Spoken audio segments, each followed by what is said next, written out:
그래서 공인중개사 주택관리사 공통시험범위 핵심 내용 및 중요 질문 영상 시작하겠습니다.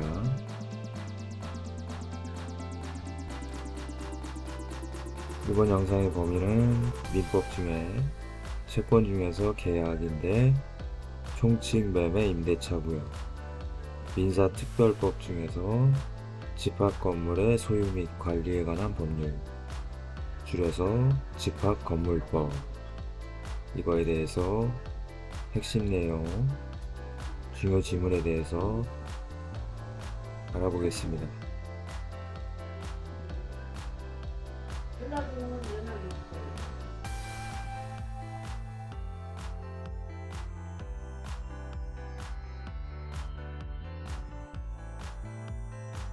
계약법인데요. 계약의 종류를 보겠습니다. 현상 광고는 낙선 계약이냐? 아니다. 요물 계약이다. 예약은 채권 계약이다. 본 계약을 체결하기로 미리 약속하는 것이므로 언제나 채권 계약입니다. 계약금 계약은 종된 계약이다. 매매 계약의 종된 계약이죠. 임대차 계약은 유상 그리고 낙선 계약이다.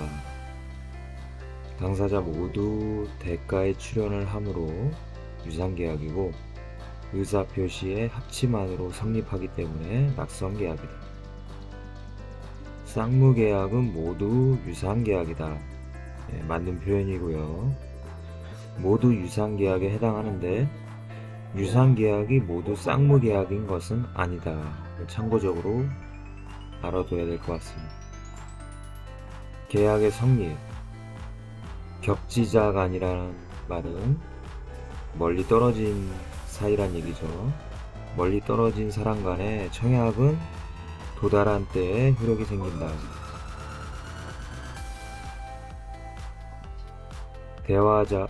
대화자 간이든 격지자 간이든 청약은 항상 상대방에게 도달한 때에 효력이 생긴다고 합니다. 3번 계약 체결상의 과실 책임 보겠습니다.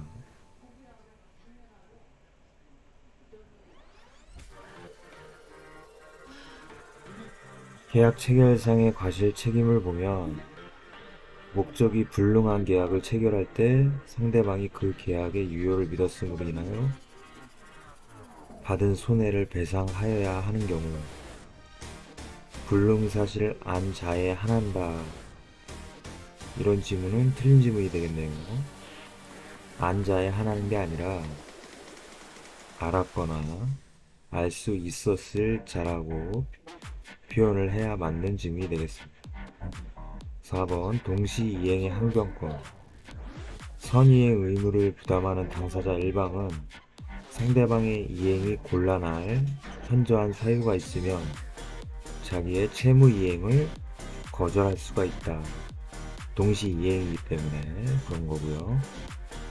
동시이행 관계를 보면 임대차 종료 시에 임대인은 보증금을 반환해야 되고요. 임차인은 목적물을 반환하는데 이 두 가지가 동시이행 관계에 있다. 구분 소유적 공유 관계가 해소되는 경우 공유 지분권자 상호 간에 지분 이전 등기 의무가 있는데 서로 간에 동시이행 관계가 있다. 이런 말이 되겠습니다. 6번 위험부담을 보겠습니다.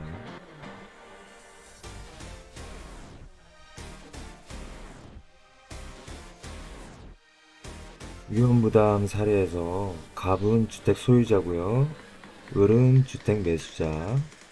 매매 계약이 체결됐고 해당 주택의 점유 및 등기가 을에게 이전되기 전에 아이고 저런 주택이 전부 멸실이 됐네요. 이런 상황에서 법률 관계를 보겠습니다.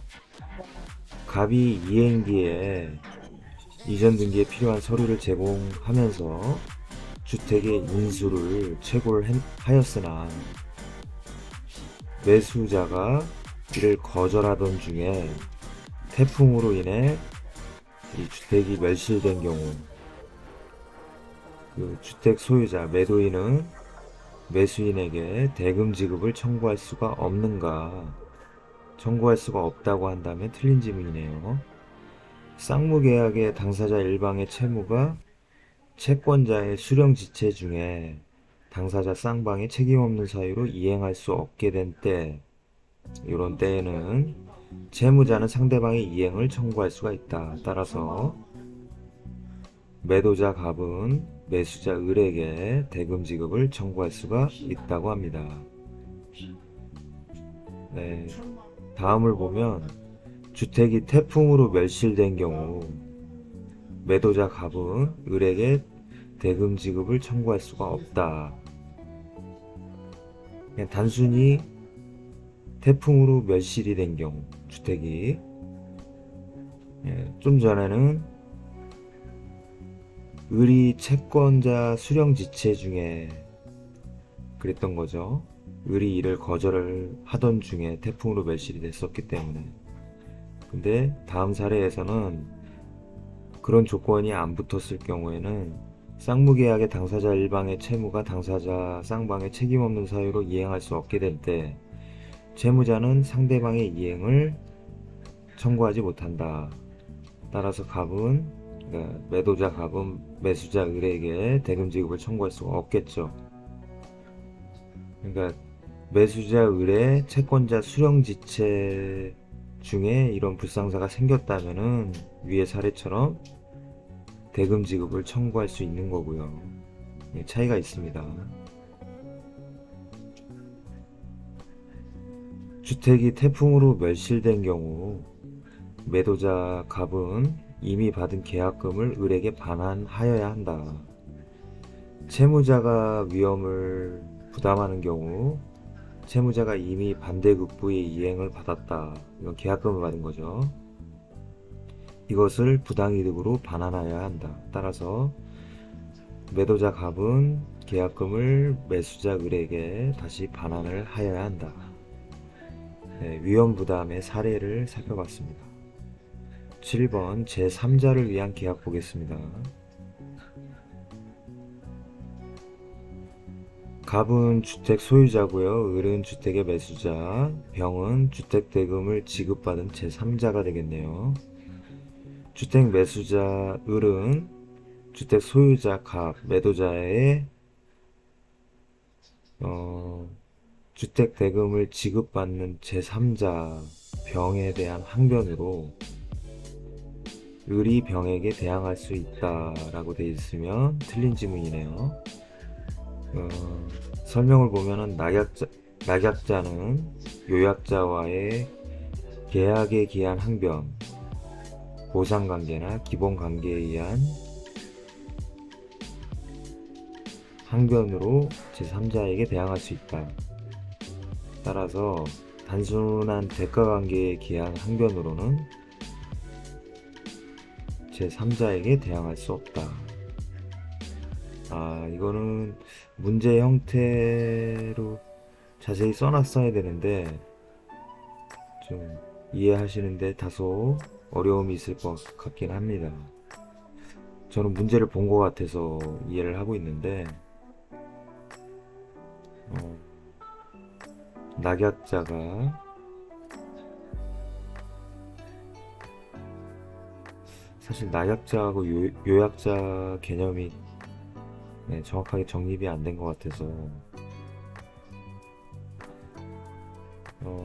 이해를 잘 못한 상태에서는 보상관계, 기본관계 이런 거에 기한 항변은 제3자에게 대항할 수 있고 단순한 대가관계에 기한 항변으로 제3자에게 대항할 수 없다. 이 정도를 기억하고 일단은 넘어가야 될 것 같습니다.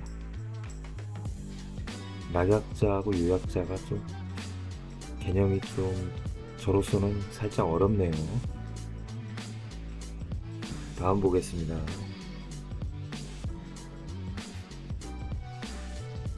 8번 해제권의 발생 원인과 행사. 채무자가 미리 이행하지 아니할 의사표시를 적법하게 처리한 경우에는 채권자는 최고 없이 계약을 해제할 수 있는가? 해제할 수 있다고 했으면 틀린 질문인데 채무자가 이행 거절의 의사를 표시하였다가 이행 거절 의사를 적법하게 처리한 경우 채권자는 자기 채무의 이행을 제공하고 상당한 기간을 정하여 이행을 최고한 후가 아니면 앞에 말한 것처럼 채무 불이행을 이유로 계약을 해지할 수 없다고 하네요. 채권자는 자기 채무의 이행을 제공을 해야 되고 상당한 기간을 정하여 이행을 최고까지 해줘야 됩니다. 그래야 채무 불이행을 이유로 계약을 해지할 수 그 두 가지를 한 다음에는 채무 불이행을 이유로 계약을 해지할 수 있겠죠. 최고를 했는데 응답이 없다면 그렇게 이해하면 될 것 같습니다.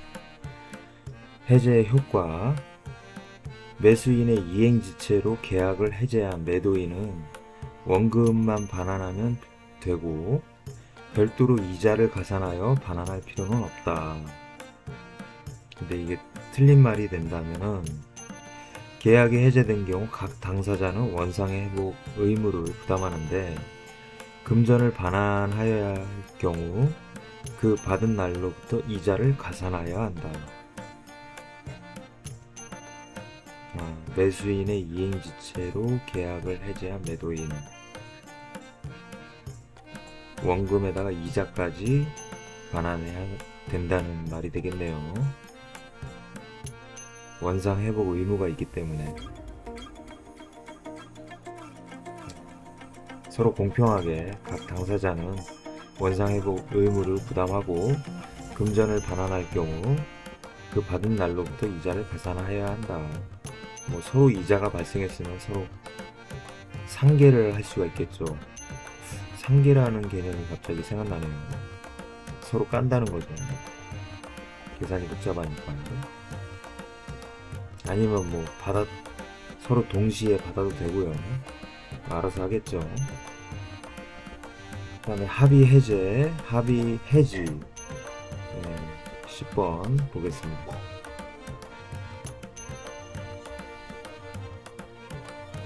계약이 합의 해제가 된 경우 채무 불이행을 이유로 손해배상 청구를 할 수 있는가? 청구할 수 있다가 틀린 지문이기 때문에 법정 해제만 손해배상을 청구할 수 있기 때문에 합의 해제의 경우에는 손해배상을 청구할 수가 없다고 하네요. 다음 합의 해지로 인하여 반환할 금전에는 그 받은 날부터 이자를 가산하여야 한다가 틀린 지문이네요. 합의 해지의 경우 금전을 받은 날로부터 이자를 가산할 의무가 없다고 합니다. 그 다음에 계약이 합의 해제되더라도 제3자의 권리를 해하지 못한다. 이 말은 해제와 마찬가지로 합의 해제의 경우에도 제3자의 권리를 해하지 못한다. 해제하고 합의 해제가 이 경우에서는 동일하다는 얘기네요. 제3자의 권리를 해하지 못하는 측면에서.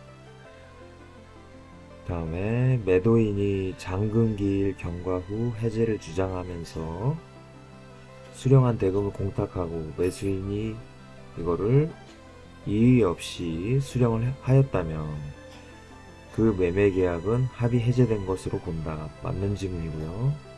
이거를 묵시적 합의 해제에 해당한다고 합니다.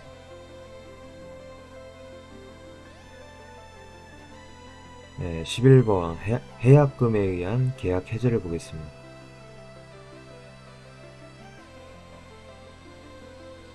갑은 토지 소유자라서 계약금을 수령했고요. 토지 소유자니까 매도자가 되겠죠. 을은 토지를 매수한 사람. 법률관계 보겠습니다. 토지 매수자 을이 중도금 지급기일 전에 중도금을 지급하였더라도 갑은 매도자 갑은 계약금의 배액을 상환하고 계약을 해제할 수 있는가?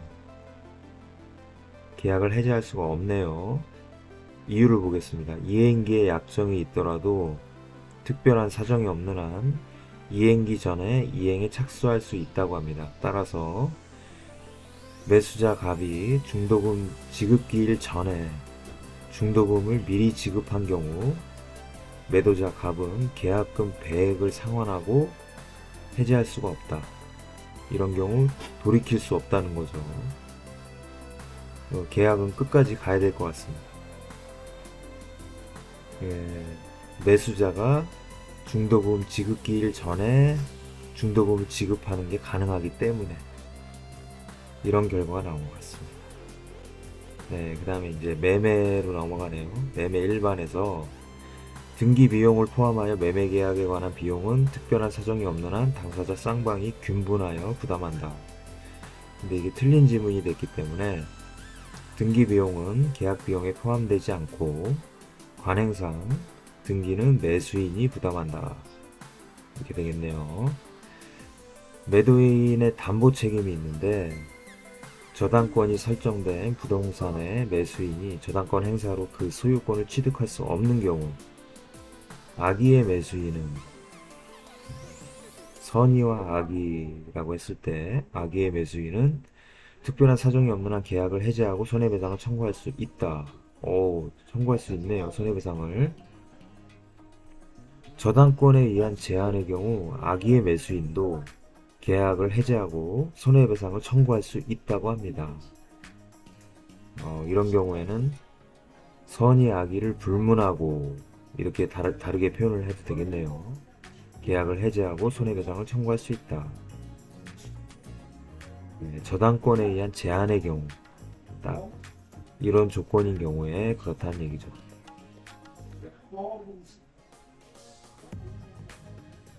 14번 매도인의 담보 책임과 타 제도와의 관계. 매매 목적물의 하자로 인해 그냥 손해가 아니라 확대 손해가 발생한 경우 매도인에게 이에 대한 배상 책임을 지우기 위해서는 매도인에게 규칙 사유가 있어야 하는 게 아니냐 물어봤는데 아니라고 합니다. 아니라고 했더니 그게 틀린 지문이 됐습니다. 그러면 확대 손해에 대해서는 채무 불이행 책임이 적용되므로 매도인에게 배상 책임을 지우기 위해서는 반드시 매도인에게 규칙 사유가 있어야겠죠. 네, 그래서 규칙 사유를 물어봤을 때는 매도인에게 규칙 사유가 있어야 확대 손해에 대해서 채무 불이행 책임을 지울 수가 있다. 배상 책임을 물을 수가 있다. 네, 이렇게 알아두고 넘어가겠습니다. 네, 15번 환매. 갑은 건물의 소유자고요. 을은 그러니까 매도인이 되겠죠. 을은 건물의 매수인. 그리고 이 계약은 매매와 동시에 환매 특약이 된 상황입니다. 환매 특약이 등기된 후 매수자 을이 제3자 병에게 건물을 전매한 경우 매수자 을은 제3자 병의 소유권 이전 등기 청구를 거절할 수 있다 라고 하면 틀린 지문이네요. 거절할 수 없나 보네요. 판매권 등기는 처분 금지 효력이 없다. 따라서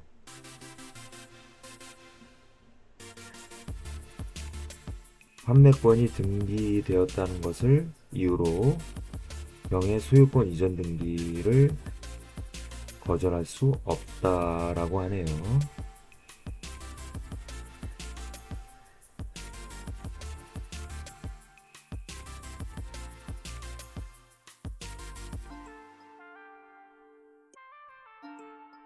내가 있든 말든 제3자 병은 본인 앞으로 소유권 이전 등기를 청구할 수 있겠네요.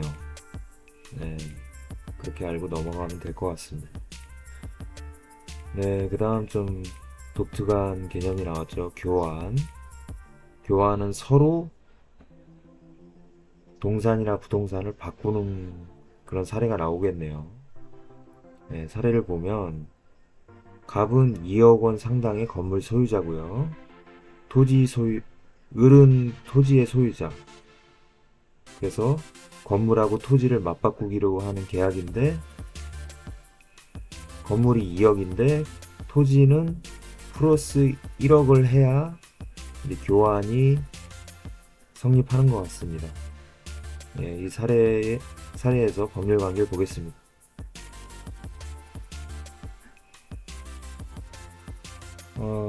건물 소유자 갑과 토지 소유자 을 사이의 계약은 분료식 계약인가 교환 계약이기 때문에 분료식 계약이 맞습니다. 건물 소유자 갑과 토지 소유자 을은 특별한 사정이 없는 한 서로 하자 담보 책임을 지는가. 교환 계약은 유상 계약이기 때문에 매도인의 담보 책임 규정이 준용된다. 따라서 교환 당사자 서로 간에 하자 담보 책임을 진다고 합니다. 네, 토지 소유자는 보충금 1억 원을 내야 되죠. 근데 미지급이 됐다면 교환 계약의 해제 사유에 해당한다. 그러겠죠. 계약 체결 후에 건물이 을의 과실로 소실이 됐다. 불타버렸다면 을의 보충금 지급 의무는 소멸하지 않는다. 그게 맞겠죠.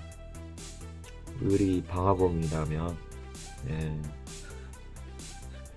그 다음에 보충금의 지급기한을 정하지 않았다면 토지 소유자 을은 교환계약을 체결한 날부터 보충금의 이자를 갑에게 지급해야 하는가?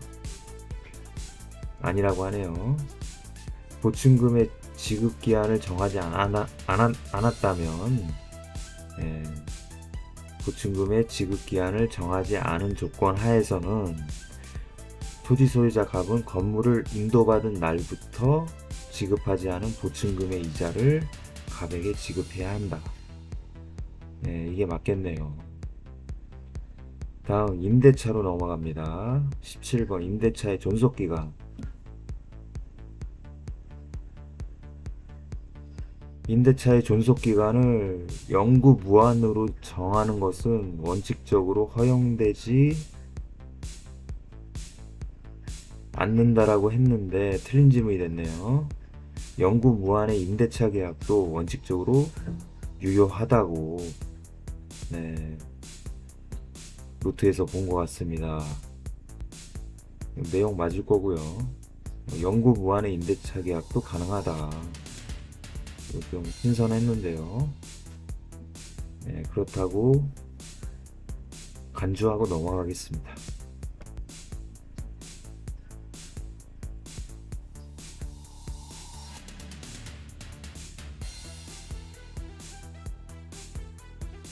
임대차의 효력을 보겠습니다. 통상의 임대차에서는 임대인은 임차인의 안전을 배려하거나 도난 방지 등의 보호 의무를 부담하지 않는다. 이게 맞는 지문이고요. 하지만 숙박 계약의 경우에는 여관이나 모텔, 호텔 주인이 되겠죠. 그런 임대인에게 보호 의무가 있다고 합니다. 임차인의 비용 상환 청구권을 보겠는데요. 임차인이 음식점을 경영하기 위해서 지출한 인테리어비가 나갔고 간판 설치비가 임차인 입장에서는 나갔는데 유익비에 해당하지 않는가? 유익비에 해당하지 않는다고 합니다. 비용 상환하고 관계가 없다는 거죠. 필요비도 아니고 심지어 유익비도 아니다. 이거 상식으로 알아두면 좋을 것 같습니다. 20번 건물 임차인의 부속물 매수 청구권. 내용이 좀 기니까 내려보겠습니다.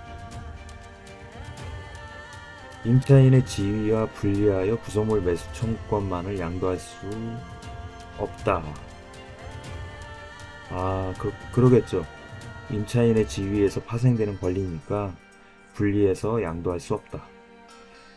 매수 청구의 대상은 임대인의 동의를 얻어서 건물에 부속한 물건과 임대인으로부터 매수한 부속물에 한한다. 조건이 좀 까다롭네요. 매수 청구의 대상이 임대인의 동의를 얻어야 되고, 동의를 얻어서 건물에 부속한 물건이어야 되고, 임대인으로부터 사들인 부속물에 한한다.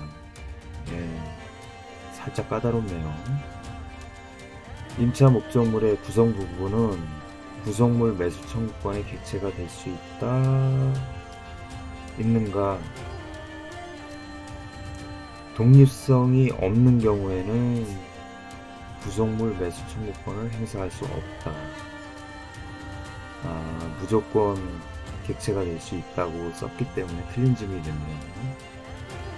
임대차 계약이 임차인의 채무 불이행으로 해지된 경우 부속물 매수 청구권은 인정되지 않겠죠. 네, 이건 상식으로 그럴 것 같습니다.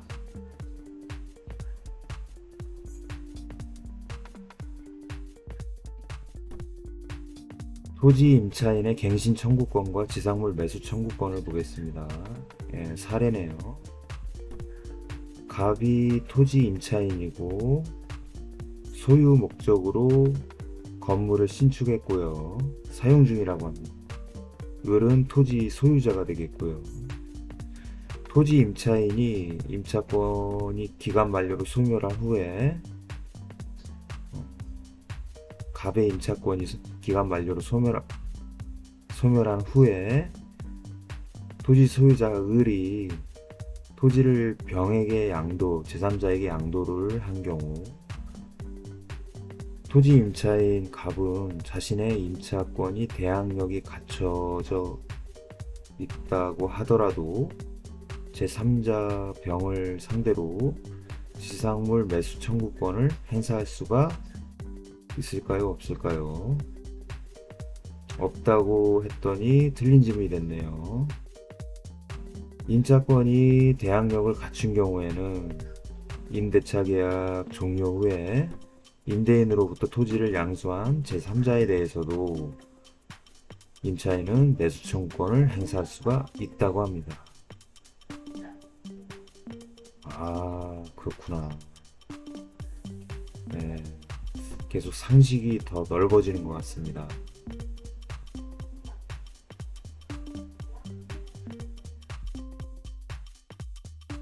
자, 동의가 있는 전대.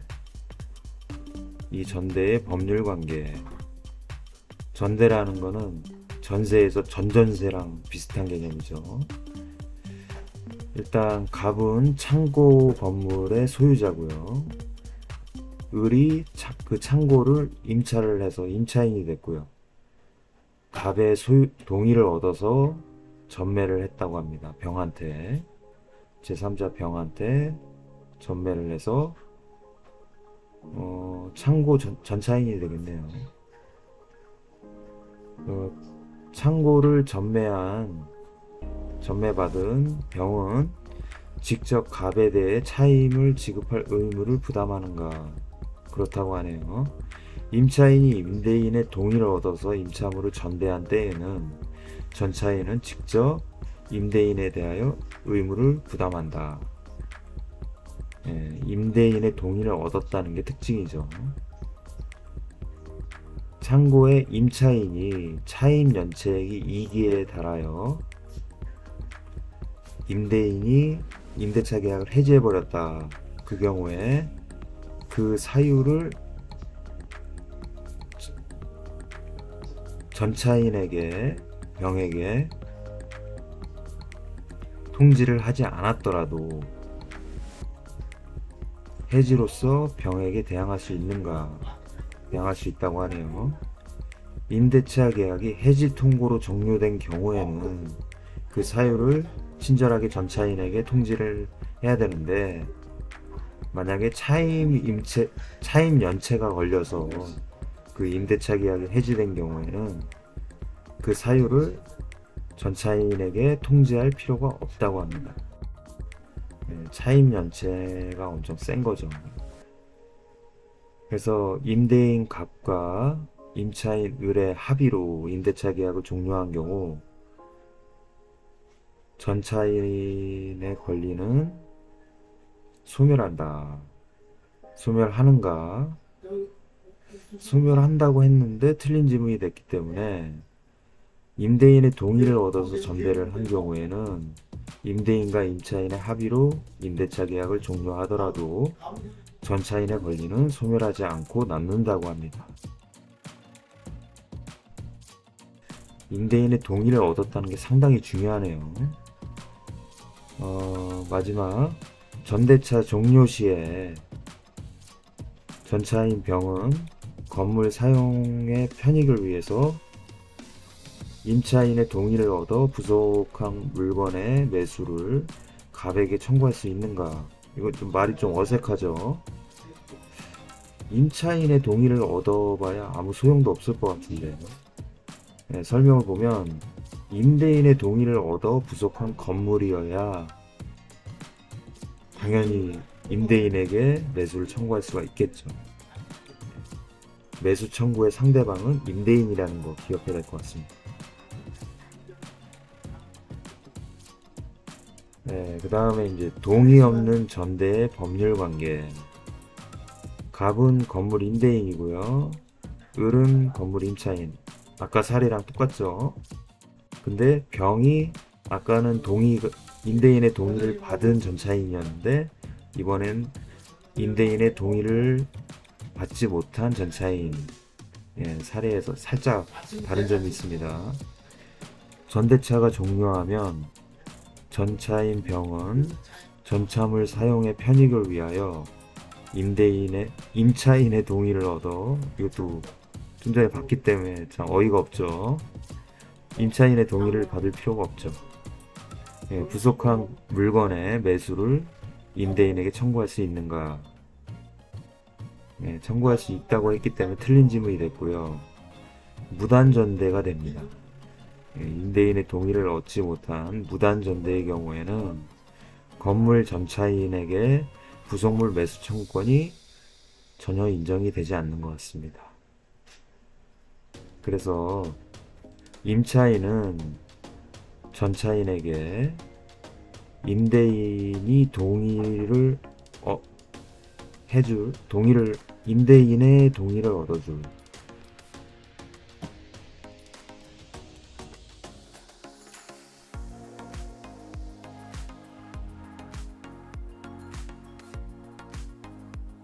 임차인이 임대인의 동의를 얻어줄 의무를 못한.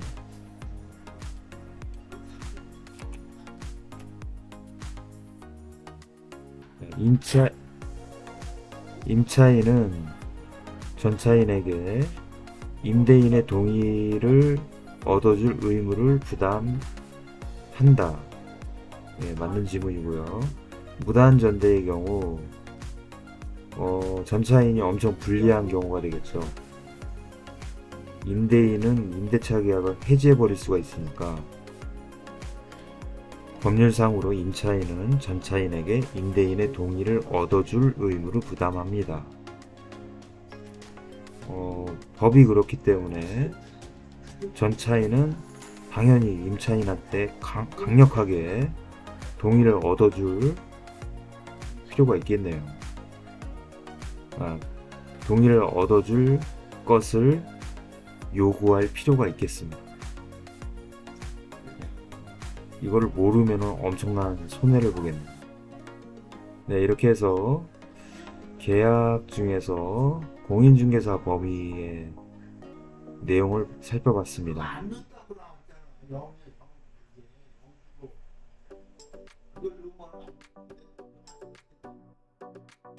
네, 이번에 내용이 앞에 1시간 분량보다 적었기 때문에 민사특별법 중에서 5가지가 있는데 그 중에서 집합건물, 그러니까 줄여서 집합건물법인데 집합건물법에 대해서 한번 계속 알아보겠습니다. 집합건물법 일반을 보겠는데요. 관리인은 구분 소유자가 아니더라도 무방하다. 구분 소유자가 아니더라도 관리인이 될 수가 있다, 이런 말이고요. 관리인의 대표권 제한은 선의 제3자에게 대항할 수가 없다. 관리인은 매년 회계연도 종료 후 3개월 이내에 정기관리단 집회를 소집해야 한다. 네, 일반적인 내용들입니다. 규약 및 관리단 집회의 결의는 부분 소유자의 특별 승계인에 대하여도 효력이 있다. 재건축 결의에 따라 설립된 재건축 조합이 재건축 결의 내용을 변경하기 위해서는 조합원 4분의 3 이상의 결의가 필요하다. 틀린 지문이네요. 5분의 4 이상의 결의가 필요한 걸로 되어 있습니다. 재건축 결의 시에 의결 정족수를 유추 적용하기 때문에 그렇다고 하네요. 네, 참고로 집합건물법은 공인중개사 시험에서는 1차 민법 시험 범위 안에 들어가고요. 주택관리사 쪽에서는 2차 과목의 관리법규에 들어갑니다. 관계법규에 들어갑니다. 네, 집합 건물의 법률 관계를 보겠습니다. 한 동의 건물 중에 구분된 각 부분이 구조상, 이용상으로 독립성을 갖추더라도 집합 건축물 대장에 등록되지 않는 한 구분 소유권의 객체가 되지 못한다고 했더니 틀린 지문이 됐네요. 구분행위로 인정받기 위해서 등기부에 구분 건물로 등기되거나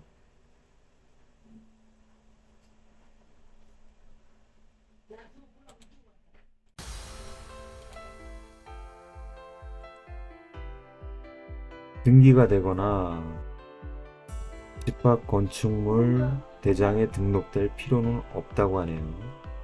분양계약이나 건축허가 신청만으로도 구분행위로 인정받을 수가 있다. 구분 소유권의 객체가 될 수가 있다. 굳이 등기부에 구분 건물로 등기되거나 집합 건축물 대장에 등록될 필요는 없다고 하네요. 다음 보겠습니다. 전유 부분에 관한 담보 책임의 존속 기간은 사용 검사일부터 기산한다. 틀린 지문이 됐기 때문에 구분 소유자에게 인도한 날부터 기산한다. 공용 부분의 담보 책임 존속 기간은 전유 부분이 구분 소유자에게 인도한 날부터 기산한다. 담보 책임의 존속 기간. 근데 공용 부분은 사용 검사일 또는 사용 승인 날짜부터 기산한다고 합니다. 네, 다음은 분양자는 원칙적으로 전유 부분을 양수한 구분 소유자에 대하여 담보 책임을 지지 않는다라고 하면 틀린 지문이네요. 분양자와 시공자는 구분 소유자에 대하여 구분 소유자는 그 주택을 매수했거나 임차를 한 사람이겠죠. 임차인. 담보 책임을 진다. 또한 하자담보 추구권은 특별한 사정이 없는 한 현재의 구분 소유자에게 귀속한다. 임차인은 아니겠네요. 구분 소유자니까. 아파트의 구분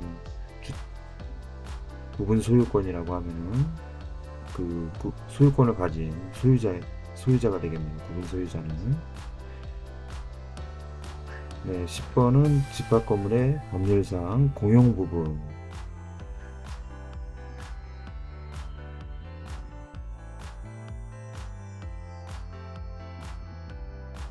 관리단 집회 결의나 다른 구분 소유자의 동의 없이 어떤 구분 소유자 한 명이 공용 부분을 독점적으로 점유 사용하는 경우, 이런 경우가 있으면 안 되겠지만 이런 경우가 생길 거를 예상해서 법률로 만든 것 같습니다. 다른 구분 소유자는 공용 부분의 보존 행위로 그 인도를 청구할 수 있는가? 그 인도를 청구할 수 없다고 하네요. 다른 소수 지분권자는 공유물의 보존 행위로 그 인도를 청구할 수는 없고, 이거 어디서 본 것 같은데, 계속 보겠습니다. 다만 자신의 지분권에 기초하여 공유물에 대한 방해 상태를 제거하거나 공동 점유를 방해하는 행위의 금지 등을 청구할 수 있다. 방해 제거, 방해 금지. 꿈에서 봤나? 근데 본 기억이 나네요. 어제 본 것 같기도 하고. 각 공유자는 공용 부분을 지분 비율에 따라 사용할 수 있다. 틀린 지분이 된 이유는 용도에 따라 사용할 수 있다. 공용 부분을. 다음은 구조상 공용 부분에 관한 물권의 득실 변경은 그 등기를 해야 효력이 발생하는가? 등기가 필요하지 않다라고 하네요.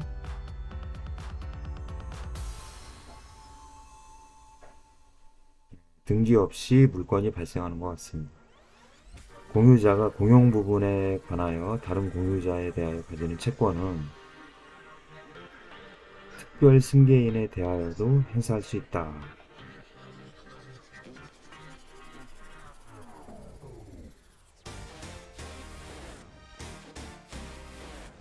들어보니까 맞는 말이네요. 공용 부분이기 때문에 소유자가 바뀌더라도 다른 공유자에 대하여 가지는 채권은 유지가 돼야겠죠. 11번 집합 건물의 관리인 및 관리위원회 보겠습니다. 구분 소유자가 10인 이상일 때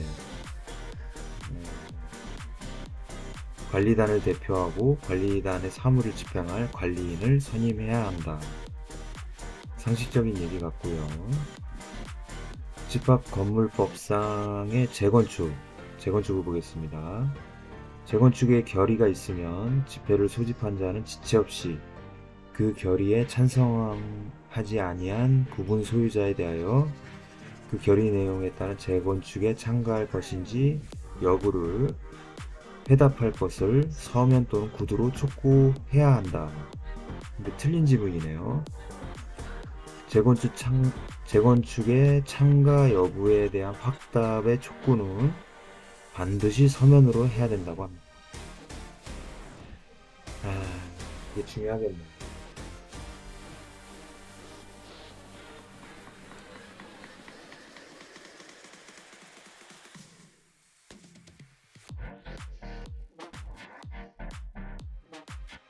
다음은 재건축 참가 여부에 대한 촉구를 받은 부분 소유자 입장에서 촉구를 받은 날부터 2개월 이내에 회답하여야 하는데, 만약에 회답을 하지 않는 경우 그 구분 소유자는 재건축에 참가하겠다는 뜻인가? 아니죠. 재건축에 참가하지 않겠다는 뜻으로 회답한 것으로 본다. 이것도 살짝 상식적인 내용 같습니다. 마지막이네요. 집합건물법 개정사항이 있는데, 관리단 집회에서 결의한 사항에 관하여 구분 소유자 3분의 2 이상 X 표시가 됐네요. 및 의결권의 3분의 2 이상, 이것도 X 표시가 됐네요. 또는 서면 또는 전자적 방법으로 합의하면 관리단 집회를 소집하여 결의한 것으로 본다. 맞는 표현을 보면은 서면 또는 전자적 방법에 의한 결의 요건은 4분의 3이다. 3분의 2가 아니라는 거 기억해야겠네요.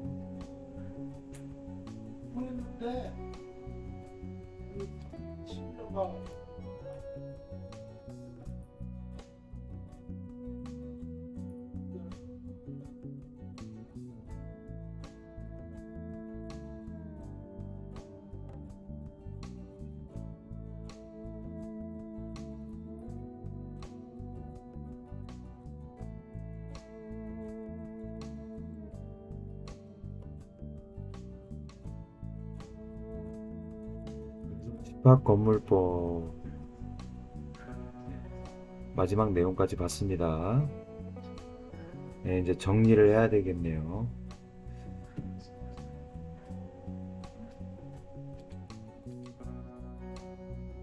네, 이렇게 해서 이번 영상에서는 앞서서 민법 채권 중에 계약법 내용 중에서 총칙, 매매, 임대차에 관한 내용을 주로 봤고요. 민사특별법 중에서 집합건물의 소유 및 관리에 관한 법률에 대해서 살펴봤습니다. 네, 다음 영상은 이제 마무리로 이제 부동산 공법 중에서 도시 및 주거환경 정비법, 건축법, 주택법 차례차례 영상이 올라갈 것 같습니다.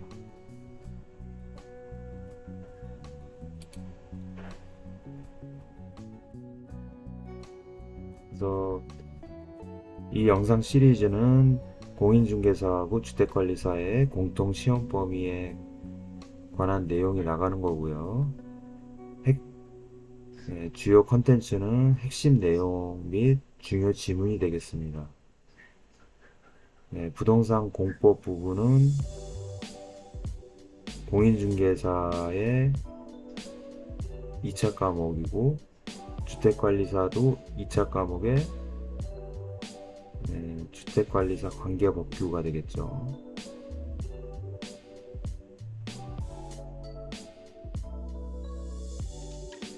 네, 아마 다음 영상은 빠르게 업로드가 될 것 같습니다.